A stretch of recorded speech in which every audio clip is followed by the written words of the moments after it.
Hey guys, what's up? Today we are going to work on making a control panel, cutting the wood out and making a whole new control panel.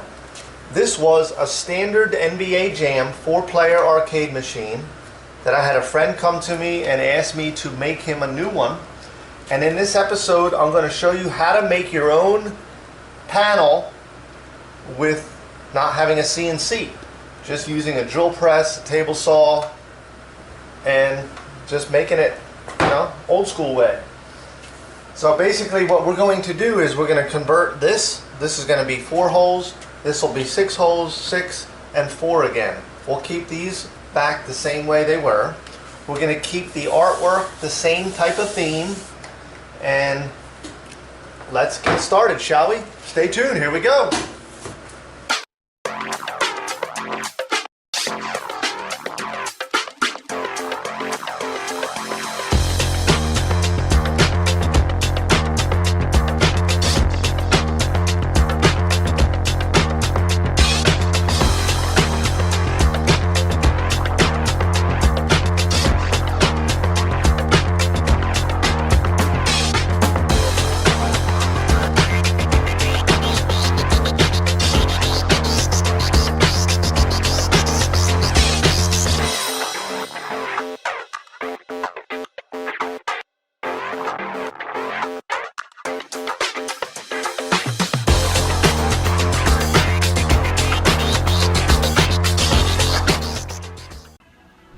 Alright, so here you can see on the computer the button layout that I'm going to go with. 6 in the center and 4 on both sides. So that's all ready to go, and we're ready to take it over to the plotter and we're going to cut out the mask. Alright, so here I'm on my computer. This is the plotter. That is a paint mask. I'm just going to use the paint mask for that. Now I'm going to set it out to the plotter, and it goes into the program, rotate it here, and you can see here this is the cut line version, and plot. Now when it plots, that's basically just a blade in there, and it's cutting out the buttonholes and the outer shape for me so that I'm going to have to weed that next. And then that'll be stuck down like a big decal over top of the wood so I can have a pattern to cut.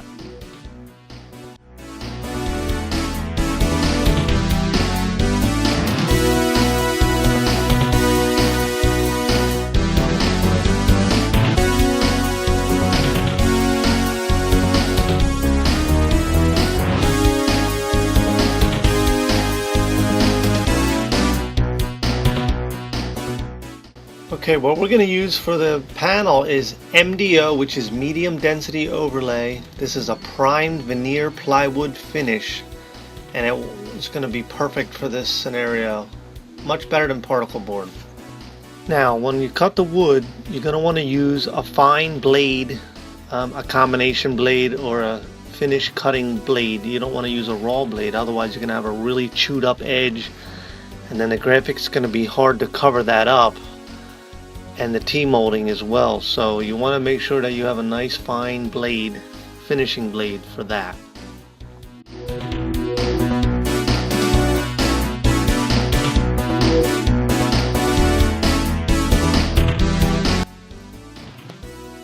Now I had the pre-mask put on the plywood, exact same shape, so obviously, like I said, it's my template.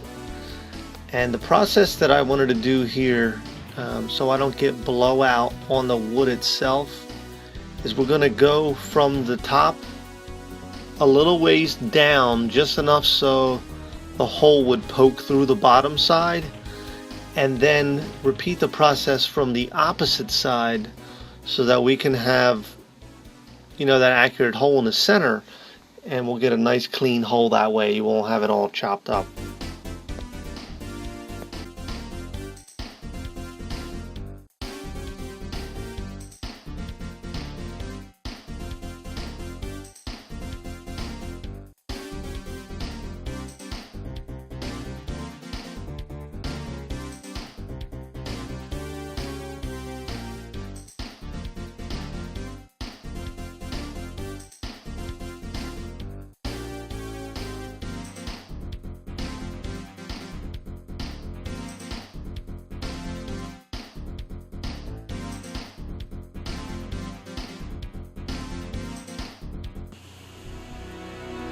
Okay, our next process is going to be cutting the radius. I'm going to use this jigsaw, and what you want to be sure of is that you have a decent blade. You don't want to have like a raw cutting wood blade, because then you're going to chew up that edge, just like the table saw that I was speaking with earlier. We're going to cut those radiuses off, and that's what we're going to concentrate on next. Now on my particular saw, if you look closely, you can adjust the radius. You see how there's a 3 to a 1, and if that goes to number 3, it'll actually make the blade like rotate not only up and down but forward and back. And if you're doing rough cutting, I would recommend doing that, but for this fine cut we want to turn it on to number 1, so it doesn't give you as much chatter.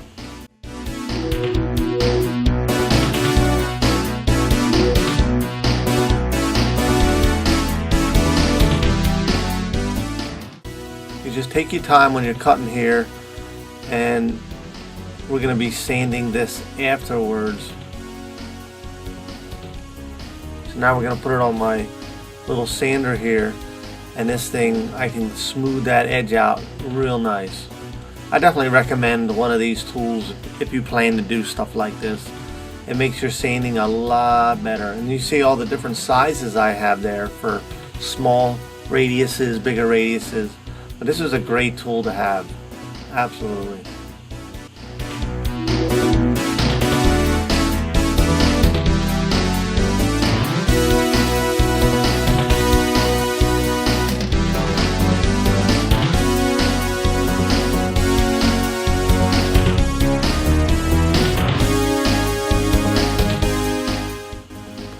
Now this is the bit we're going to be using. You can see it has a 16th space, and that's for the T-molding.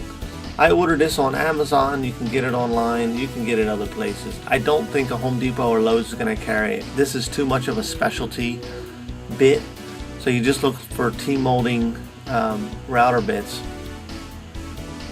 And this is my table that I use. I'll hook up my Craftsman router.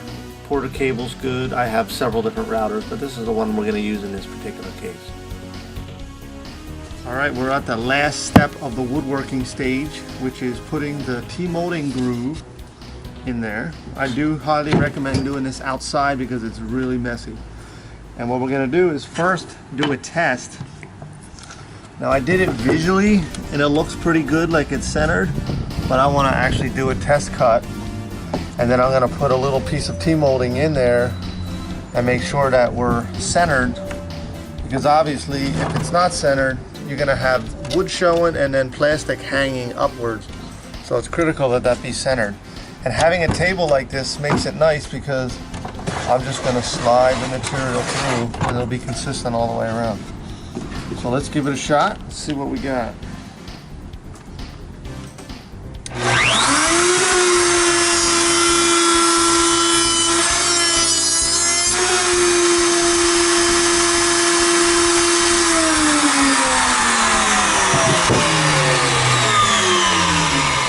Now you don't have to worry about depth because you see this bearing is going to set the depth for you. So that's not something that you have to be concerned with. So let's take a look.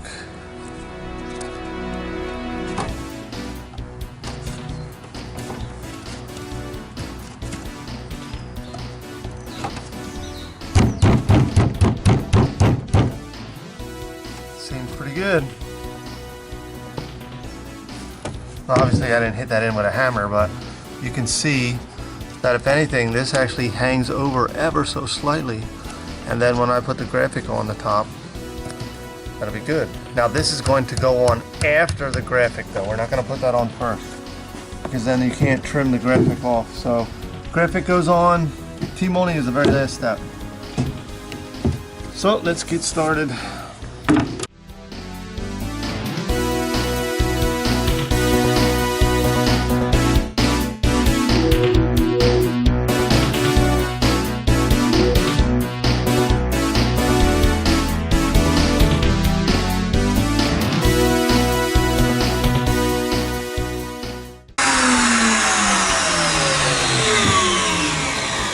And there we have it. Nice perfect slot for the T-molding. all the way around.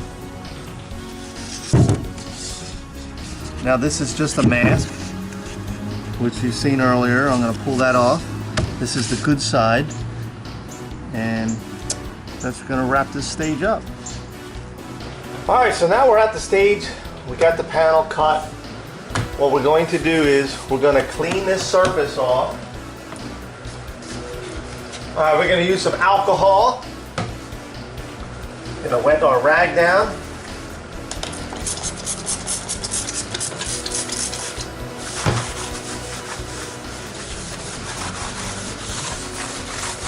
Just in case there was any oils and stuff left in, from my hands from handling this.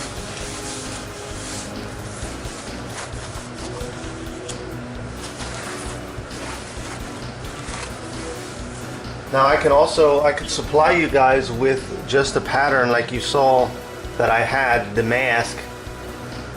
You guys could send me a whole pattern that you've made, or we could make one for you. And that just makes this job a lot easier. Or just draw it out yourself, on a panel. All right. Now what I'm gonna do is I'm gonna put this up on a box, just so it's off of the ground a little bit.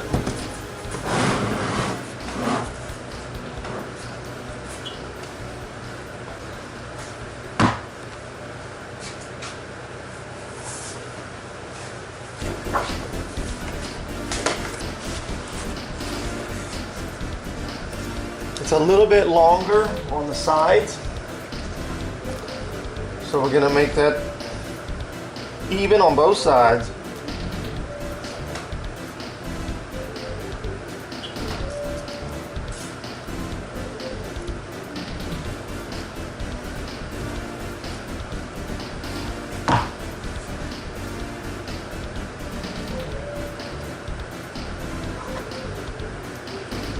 Clamp it. I'll hold it in place for me.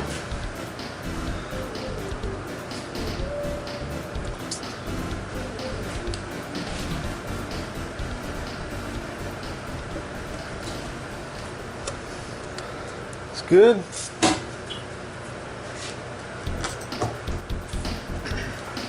All right, so now I'm going to put a couple pieces of tape here and here. Hold it in place.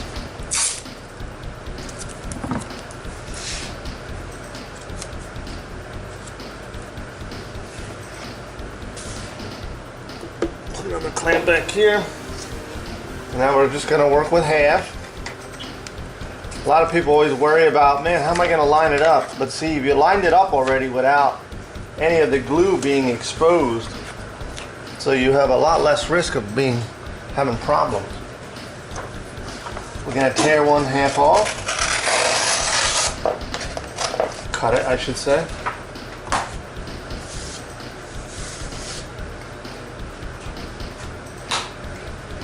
I'm a strong believer about my tack rag. I'm a little anal about stuff, so I don't want dust under there. This stuff is really easy to work with. Just let it go down. It's got the bubble free. You don't have to worry about all kind of air bubbles in it. Now that that half is established, we can remove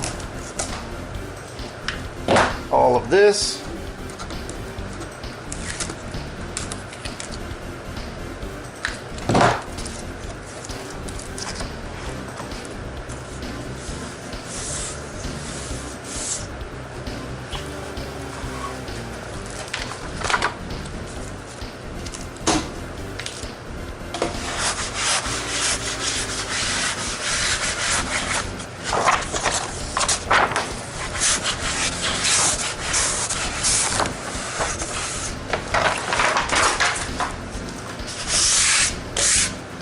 Alright, now that I have that on there, I can put this down here and get a little more pressure on it.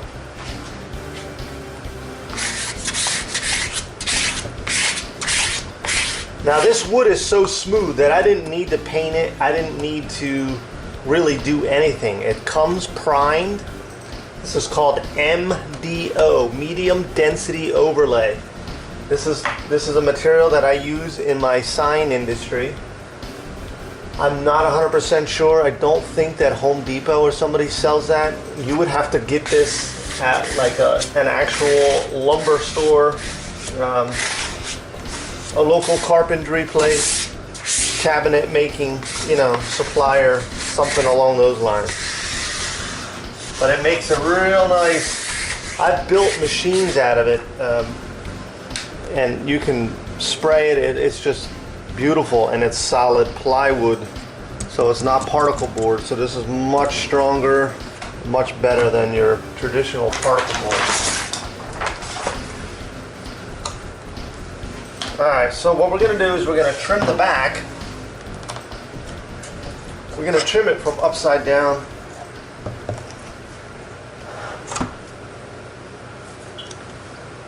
Basically anything hanging over, just follow the edge of the wood.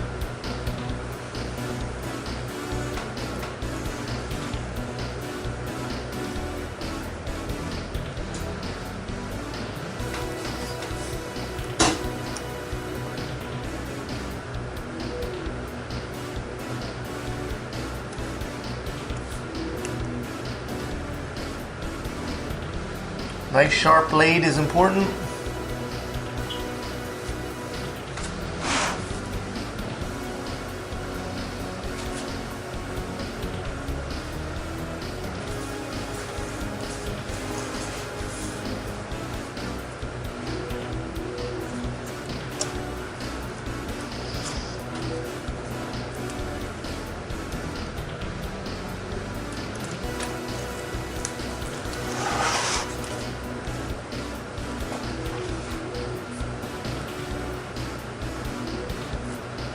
I'd rather be a little long and then I can trim it, because this was cut out by hand, so nothing is 100% perfect.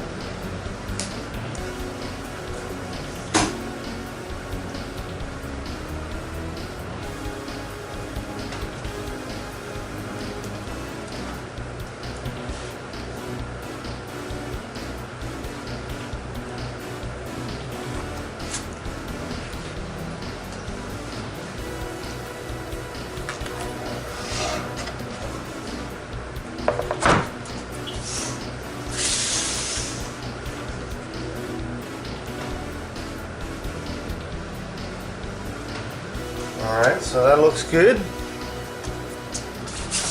And as far as the holes,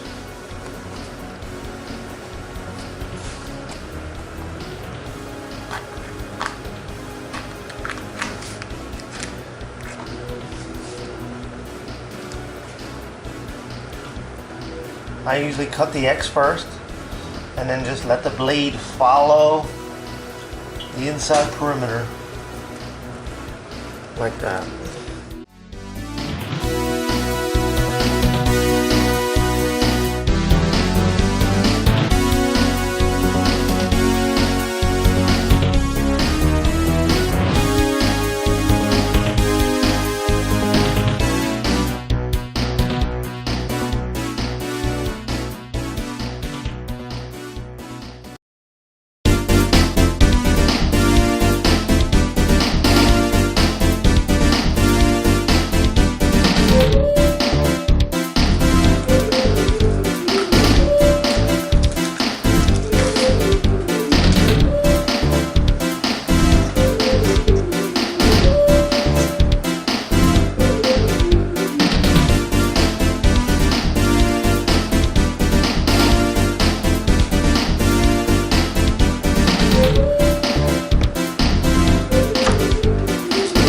Next, we're going to work on putting the T molding on there. I already made the slot as you saw earlier, so we're going to tap it in. All you got to do is just tap it in. Just tap it in now. Hey, just tap it in.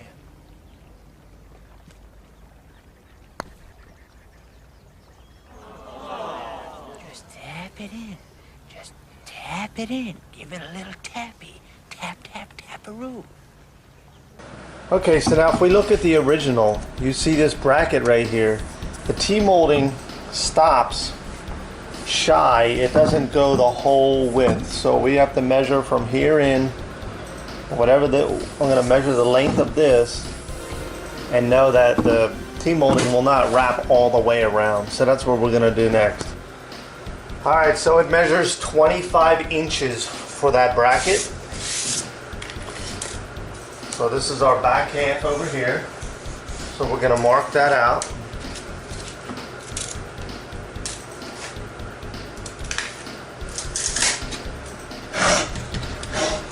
Make sure of our center.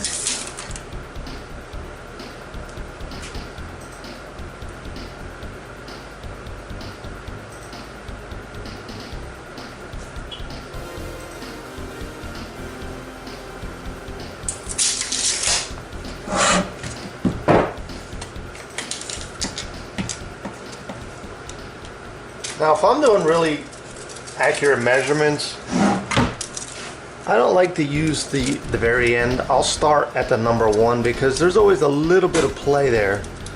Now, I know it sounds like it's ridiculous, but it depends on how accurate you're trying to be with stuff. I like to start at the number 1 and go out. So we know we're at 25, so 12 and a half is half of that. In this case, 13 and a half because we're starting at the number 1.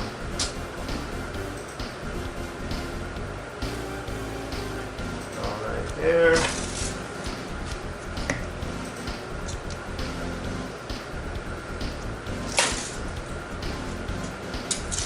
Okay, double check that that's 25.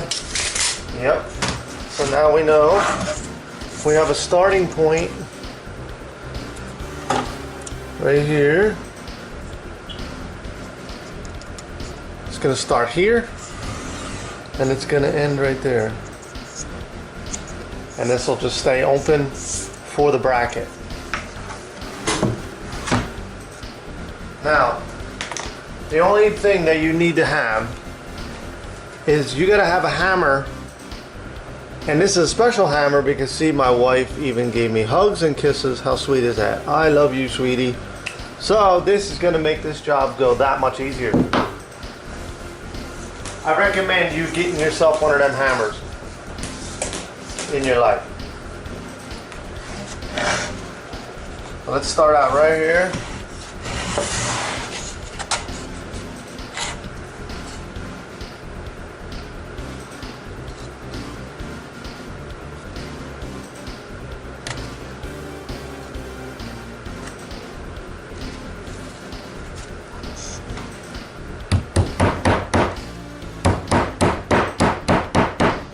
Obviously on the corners we have to cut so that it stays in there. We're going to cut out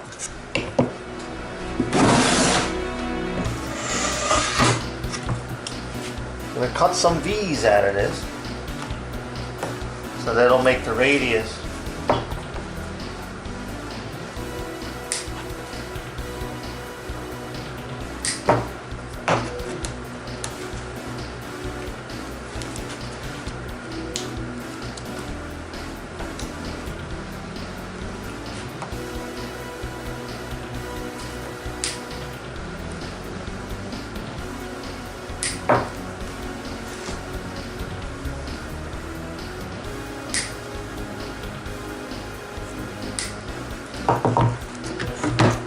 Alright, so if you look closely, you see those V's right there? That's going to allow me to bend that. See how that'll go around? Without it getting all crumped up. So just tap, tap, tap-a-roo. Just tap it in.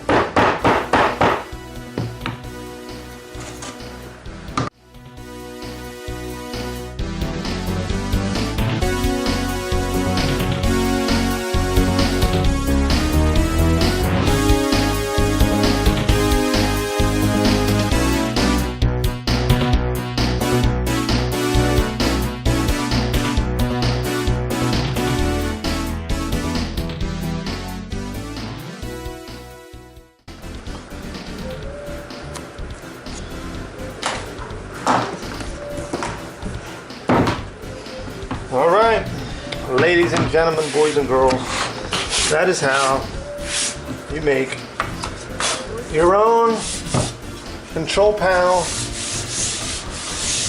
from scratch, as they say. That is it. T-molding all the way around. It's nice. Very, very nice. Yes, no? Okay, so we got old and new. Now you notice on here, this just had NBA Jam, you know, with an attitude. Altitude with an attitude. Here we didn't bother putting that in. And then I added the guy's last name there. Or him, which is the same on the marquee that I did. So this should be a pretty cool thing. Now, he's going to use buttons that have player 1, 2, 3, and 4. So this is actually going to be 3, 1, 2, and 4. I was going to put the player up there, but he said, nah, don't worry about it. So I didn't mess with it. So that's going to do it, guys. I hope this helps some of you out. If you ever wanted to try to make your own control panel, there's a lot of different ways to skin a cat, but this is my method of skinning a cat. Till next time, see you then.